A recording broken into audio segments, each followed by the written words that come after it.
Sejak kapan Mas senang merah ya Mas? Sejak kecil, sejak SD.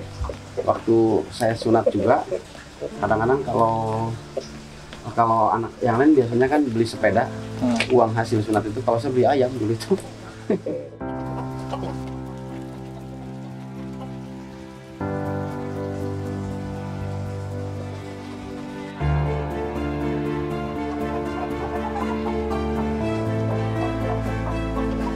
Apa namanya? Itu namanya ayam ketawa. Ini jadi hiburan ya Mas, hiburan. Jadi kalau kebetulan kita nggak kemana-mana, nggak ada agenda yang lain, ya kalau kita kumpul di saung diskusi dengan teman-teman.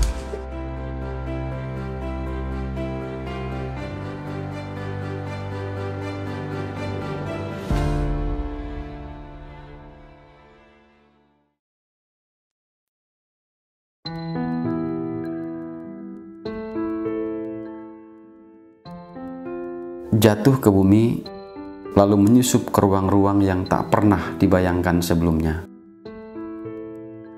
Kemana mengalir dan di mana akan berakhir? Ia tak pernah tahu, tugasnya hanya satu, menjalankan peran seperti seharusnya. Begitulah air hujan, dan saya belajar darinya. Nama saya Torinanto, Ketua KPID Kabupaten Tasikmalaya.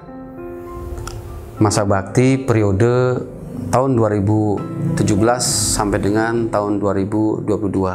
Jadi masa bakti saya akan berakhir tepatnya di bulan April tahun 2022.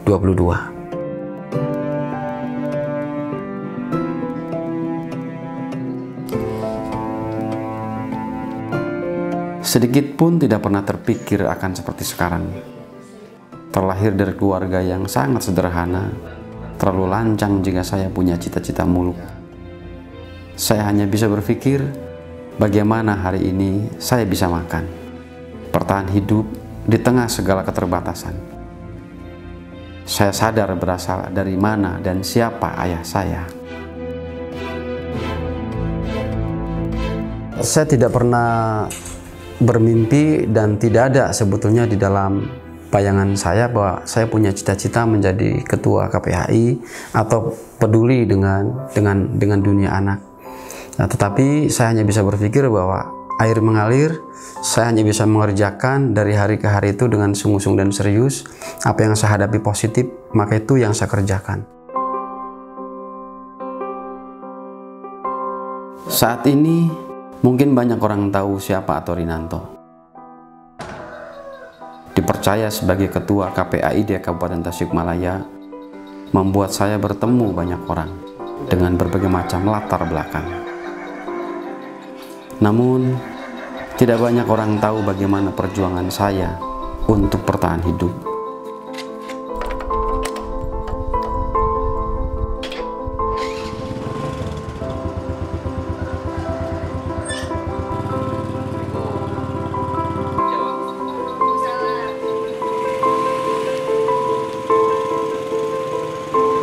Selepas SMP, saya harus menerima kenyataan tidak bisa melanjutkan sekolah ke jenjang berikutnya. Orang tua tidak punya uang yang lebih. Penghasilan ayah sebagai seorang supir angkutan pedesaan hanya cukup untuk kebutuhan sehari-hari dan membiayai sekolah adik-adik saya. Pernah paling malam pulang ke rumah jam berapa Mas? Atau bahkan pernah tidak pulang karena harus mengurus kasus? Ya, kita sering pulang pagi ya, baik. Iya. Kita sering pulang pagi. Kemudian jadi kadang-kadang di depan garasi saya itu ada namanya Mang Koko. Kalau saya pulang jam 9 itu diketawain, "Mas, kenapa sudah pulang?" Karena saya biasanya suka pulang selalu saja di atas jam 12. Saya lahir hari Senin 6 Juli tahun 1975. Saya lahir di Indramayu. Saya lahir dari rahim seorang ibu yang sangat saya cintai, Ibu Kariwen ya. Beliau sudah tidak ada. Bapak saya Tato Soekarto juga sudah tidak ada. Saya selalu tidak tidak kuat menyebut nama-nama beliau. Dalam pandangan saya, beliau yang menginspirasi saya selama ini. Diajarkan tentang kesabaran dan keberanian. Tetapi pada saat saya merasa mampu untuk memberikan balas budi kepada kedua orang tua saya, ibu dan bapak saya meninggalkan saya. Di saat seharusnya hari ini saya memberikan balasan ke beliau. Kemudian saya diajari karena saya anak pertama. Kemudian saya juga, profesi ibu saya ya hanya sebagai seorang ibu rumah tangga biasa. Kemudian ayah saya waktu itu hanya seorang supir pedesaan. Gitu. Sering perjalanan waktu, bapak saya selalu bilang bahwa kamu harus sekolah. Apapun gimana caranya, jangan kayak bapak kamu. Gitu. Kemudian pada saat itu, pada saat saya lulus SMP, orang tua saya tidak punya kemampuan untuk meneruskan saya untuk meneruskan ke SMA. Nah, kemudian ya saya tidak ada jalan yang lain kecuali saya berhenti sekolah. Sehingga pada saat SMP itu saya tidak meneruskan ke SMA.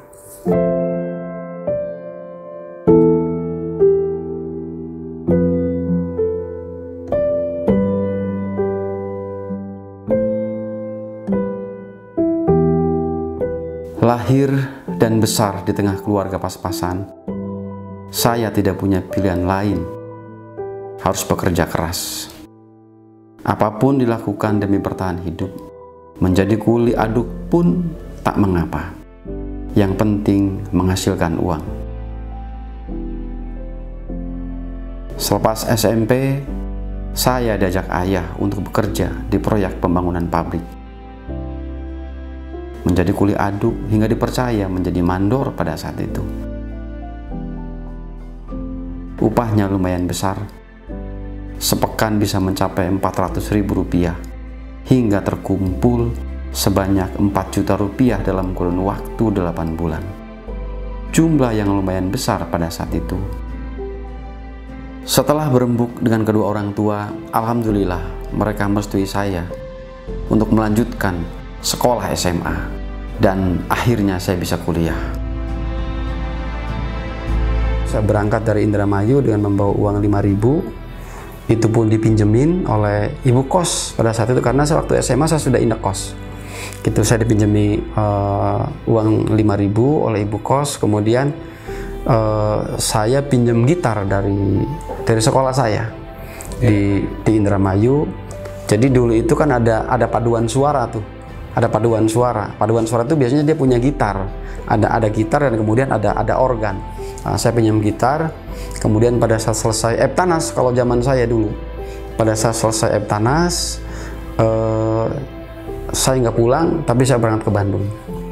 Sehingga dalam proses perjalanan ke Bandung itu, sampai di Cicahem, uang 5.000 itu tersisa Rp2.500. Tersisa Rp2.500, kemudian dalam perjalanan saya terdampar di Terminal Ledeng. Saya terdampar di Terminal Ledeng dengan menyisakan uang 1.500 pada saat itu. Kemudian dari situ saya iseng-iseng, kemudian karena di situ ada bis kota, ada anak-anak yang ngamen. Nah, kemudian saya diam, saya mencoba membujuk teman-teman. Dari uang 1.500 itu saya belikan rokok. Waktu itu masih 1.500 itu masih dapat setengah bungkus waktu itu.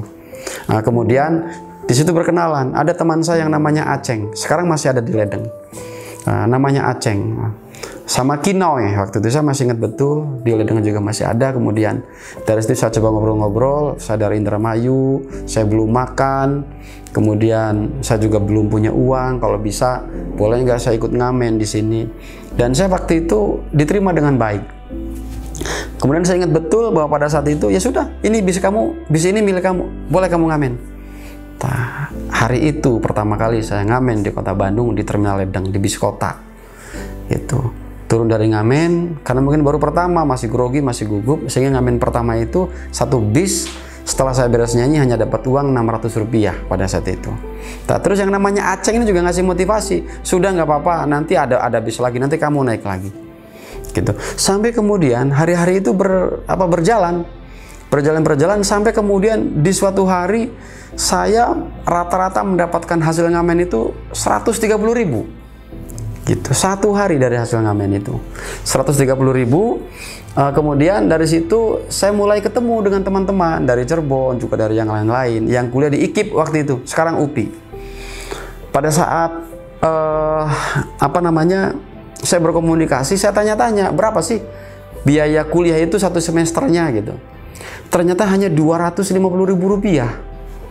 Sehingga saya berpikir waktu itu saya ngamen sehari bisa dapat 130.000, 150.000. Ngamen biaya kuliah 1 semester berarti kan 6 bulan gitu, 250.000 gitu. Saya pikir kenapa saya nggak kuliah saja. Dari situ kemudian saya memutuskan bahwa saya harus kuliah di kota Bandung.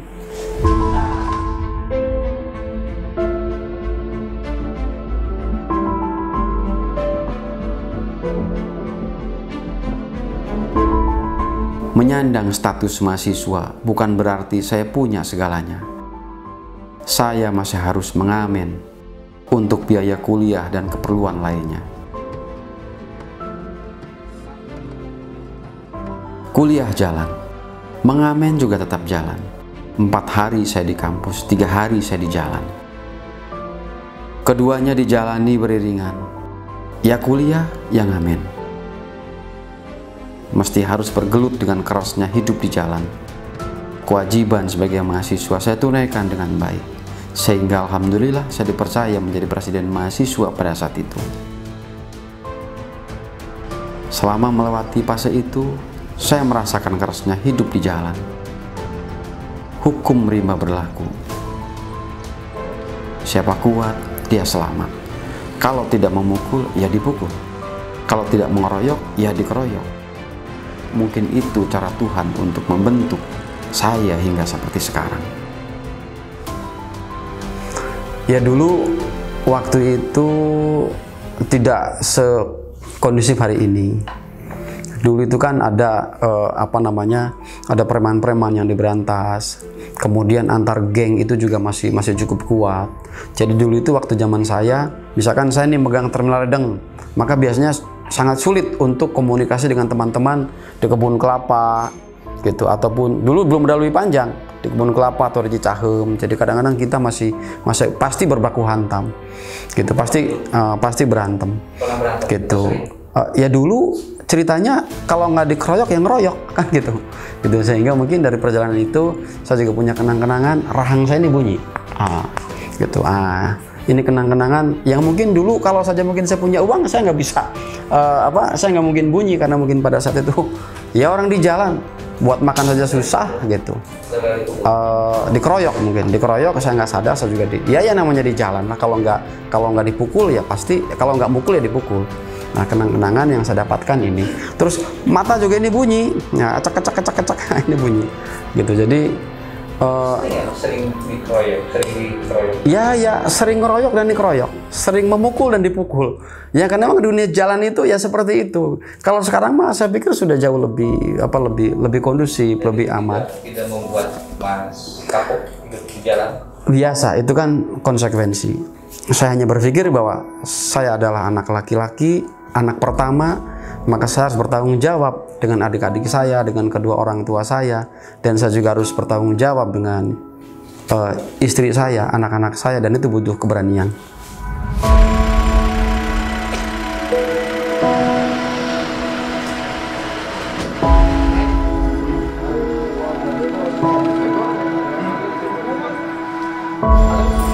Dan inilah saya sekarang. Sedikit pun tidak pernah terfikir akan seperti saat ini. Dipercaya menjadi ketua KPAID di Kabupaten Tasikmalaya. Mengurus dunia anak-anak dan membantu mereka yang menjadi korban kekerasan. Bukan perkara mudah. Apalagi di tahun kedua menahkodai KPID di Kabupaten Tasikmalaya, 2 panutan saya meninggalkan saya. Ya, Mayih dan Abah menghadap Sang Maha Kuasa. Ibu meninggal pada saat saya memasuki tahun kedua menjadi ketua KPHI. Saya ditinggalkan oleh Mayih dan Abah pada saat bersamaan. Artinya bersamaan itu di dalam 5 bulan itu saya ditinggalkan oleh ibu dan ayah. Itu sehingga kadang-kadang itu tadi saya selalu berpikir ketika menyebut nama beliau, saya selalu tidak bisa menahan gitu. Saya dulu berantem, dikeroyok dengan oleh orang berapapun, saya pantang meneteskan air mata. Nah, tapi ketika saya misalkan dihadapkan dengan Mayih, Abah gitu, saya selalu tidak bisa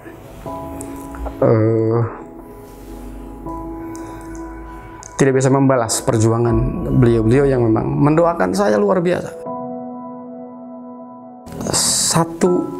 Satu pun saya masih belum bisa membayar hutang-hutang saya kepada orang tua saya. Ini ya mungkin yang membuat saya berat. Kemudian Mayih selalu bilang, Mayih itu selalu kasihan sama anak-anak pengamen. Gitu. Dimana ada pengamen, dia pasti ngasih uang dan pasti nangis. Karena yang dia bayangkan mungkin anaknya dulu di Bandung begitu gitu. Nah gitu, jadi ya saya selalu berpikir bahwa hari ini saya bisa seperti ini gitu. Saya merasa kaya hari ini gitu dibanding orang-orang lain gitu, karena saya dulunya saya tidak punya apa-apa gitu.